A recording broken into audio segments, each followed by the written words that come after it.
سلام دوستان، اینجا ورزشگاه فرونزه است، ورزشگاهی که استقلال تاجیکستان میزبان در واقع حریفاش هست و امروز هم از قضا بازی داره با تیم خوجند. ما میخوایم بریم فقط داخل ورزشگاه ببینیم و یه سر بزنیم و برگردیم. همراه ما باشید. حالا خودت هم تکیم.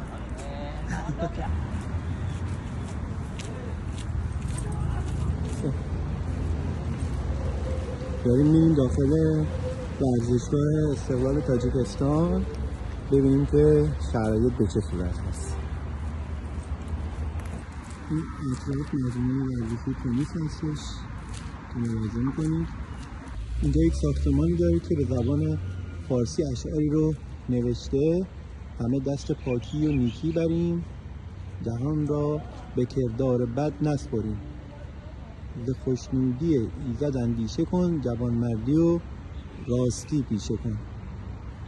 در واقع اینجا یک مجموعه ورزش‌های در واقع پهلوانی هستش که به نام ابوالقاسم فردوسی نامگذاری شده.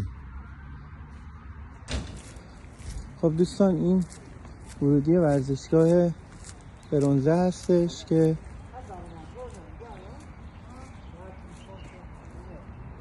بریم داخل ببینیم چه خبر هست.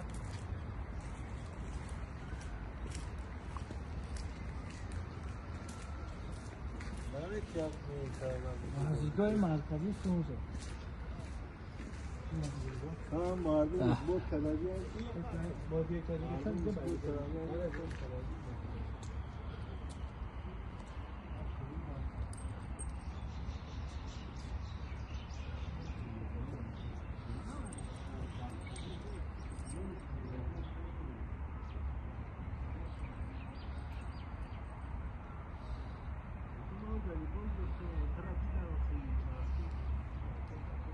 ورزشگاه مرکزی تاجیکستان و